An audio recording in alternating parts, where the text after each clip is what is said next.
क्षेत्र की बुनियादी सुविधाओं के लिए लगातार जिला पंचायत सदस्य संजय नेताम, जिला पंचायत सदस्य लोकेश्वरी नेताम लगातार यहाँ पे भूख हड़ताल पर बैठे थे और कहीं न कहीं आज 8:30 बजे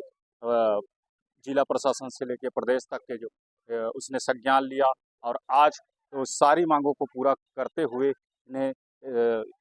अनुभागीय अधिकारी के द्वारा जूस जूस पिला करके ये भूख हड़ताल को यहाँ स्थगित किया गया है। और यहाँ तक का कलेक्टर साहब के द्वारा ये भी संदेश आया हुआ है कि 2 दिन के अंतर्गत मुख्यमंत्री से मिलाने की भी बात कही गई है और क्षेत्र में जितनी सारी बुनियादी सुविधाएं हैं वो अक्टूबर तक पूरी करने की बात कही जा रही है। इस तरह से आज 3 दिनों के भूख हड़ताल के बाद ये जो जिला पंचायत सदस्य संजय नेताम और लोकेश्वरी नेताम और उनके समर्थकों को धन्यवाद ज्ञापित किए हैं और प्रेस मीडिया वालों को भी धन्यवाद ज्ञापित किए हैं और यहाँ की जो स्थानीय प्रशासन है उन्हें भी धन्यवाद ज्ञापित करने के पश्चात यहाँ भूख हड़ताल को स्थगित किया गया है। मैं स्वास्थ्य जो है बहुत ज़्यादा डाउन हो गया था और उसके बाद जिला प्रशासन फ़ोन आया था कलेक्टर साहब का और उनके माध्यम से भगत साहब के माध्यम से फ़ोन आया था और उसमें सहमति बनी कि जो हम लोग मांग किए थे उसमें सहमति बनी कि 6 मांग पे सहमति बन गई है। एक तो जरीडी नाला अड़गड़ी नाला जो स्वीकृत है और ठेका भी मिल गया है तो तत्काल काम शुरू करने के लिए घोषणा हुई है। मंच में कलेक्टर साहब के निर्देश से एसडीएम साहब ने घोषणा किया है। उसके बाद में यहाँ पे 2-2 दिन के डॉक्टर की व्यवस्था 3 लोग किए थे तो हम लोग का मांग वही था कि परमानेंट डॉक्टर होना चाहिए यहाँ पे, तो वो परमानेंट डॉक्टर 3 घोषणा करने के यहाँ पे एसडीएम साहब ने घोषणा किया मंच में। उसके बाद अमली पदर और बागनाला जहाँ पे पुल निर्माण होना है लेकिन बरसात है तो कम से कम आवाजाही के लिए अभी वैकल्पिक व्यवस्था कम से कम हो जाए तो रपटा निर्माण के लिए घोषणा की गई है कि हम वहाँ पे रपटा निर्माण करवाएंगे, उसकी राशि की घोषणा यहाँ पे की गई है। उसके बाद में वनग्राम है, हमारे यहाँ 13 वनग्राम है और उस 13 वनग्राम को 2 अक्टूबर 2025 को राजस्व ग्राम में तब्दील की जाएगी, इसकी घोषणा यहाँ पे एसडीएम साहब के द्वारा की गई है। और साथ ही साथ माननीय मुख्यमंत्री जी से जो बड़ी मांग है हमारा,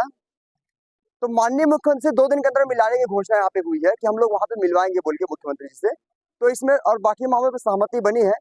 तो आज यहाँ पे हम लोग भूख हड़ताल को सिर्फ स्थगित किए हैं। हमारा आंदोलन का स्वरूप बदल सकता है, अगर मांग हमें लगेगा कि ये झूठा घोषणा किया गया है और अगर नहीं हुई तो हम अन्य प्रकार के आंदोलन हम लोग फिर से कर सकते हैं। मैं जिला प्रशासन को और स्थानीय प्रशासन को मैं धन्यवाद देना चाहता हूँ कि उन्होंने गंभीरता दिखाया और यहाँ मंच में आकर उन्होंने घोषणा किया, उसके लिए मैं जिला प्रशासन को बहुत बहुत धन्यवाद देना चाहता हूँ। पहल करने के लिए एसडीएम साहब को भी बहुत बहुत धन्यवाद देना चाहता हूँ। जिला प्रशासन को चिंता है, यहाँ वनांचल क्षेत्र में चिंता करने वाले यहाँ जो क्षेत्र के जन समस्या को लगातार मीडिया के माध्यम से, हम यहाँ तो बैठे हैं भूख हड़ताल में, पर मीडिया के द्वारा ऊपर स्तर तक संदेश को भेजे हैं और वो जनता से जुड़ा मुद्दा है, वो निरीक्षण परीक्षण किए और जिला प्रशासन के द्वारा जो मांग पूरी हुई है उसके लिए मैं सर्वप्रथम मीडिया के तमाम साथियों में बहुत बहुत धन्यवाद देना चाहूँ, आभार व्यक्त करना चाहूँ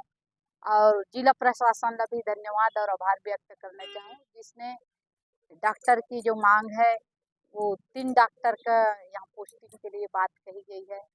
यहाँ अमली पदर का जो रपटा है, रपटा को बाढ़ राहत में पैसा की स्वीकृति कल परसों में देने की बात कही है और राजा पड़ाव क्षेत्र का बाग नाला को और 2 जरहिटही वाला नाला जो टेंडर है उसको तत्काल शुरुआत करने की बात कही है। वनग्राम का जो मसला फंसा है, मैनपुर विकासखंड और अमलीपदर का जो तहसील,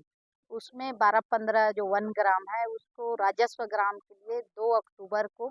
फाइनल करने की बात कही गई है कलेक्टर एसडीएम साहब के द्वारा, वो लिखित में दिया है। हम तो आज भी मैं मीडिया के माध्यम से बताना चाहूँगी कि हमारा ये भूख हड़ताल जो है समापन नहीं हुआ है, ये स्थगन हुआ है। हम जिला प्रशासन के द्वारा जो आश्वासन दिए हैं और लिखित में दिए हैं, जिस समय सीमा में दिया गया है उस समय सीमा के आधार पर काम नहीं होता है तो हम पुनः ये रूपरेखा फिर तैयार होगी जनता के द्वारा। मैं समर्थकों को बहुत बहुत धन्यवाद आभार व्यक्त करती हूँ कि वो अपने घर के काम धाम को छोड़ करके क्षेत्र की चिंता करते हुए लगातार यहाँ के व्यापारी साथी है, यहाँ के मीडिया के साथी हैं और बहुत सुदूर वनांचल से कोई मोटरसाइकिल से आए, कोई बस से आए, आके लगातार समर्थन यहाँ पे जुटते गए। कल भी नहीं में 500 की संख्या में और आने के लिए वो लोग अभी कॉल किए थे। धवलपुर क्षेत्र से और आने वाले थे, इधर अमलीपदर घोरापदर से भी आने वाले थे, पर आज मीडिया के माध्यम से उन सबको मैं धन्यवाद देना चाहूंगी कि उन लोग तैयार गाड़ी वाड़ी कर लिए थे। इस तरह से हमारे खबरों के साथ बने रहे, आगे भी हमारे चैनल को लाइक, सब्सक्राइब और शेयर जरूर कीजिए।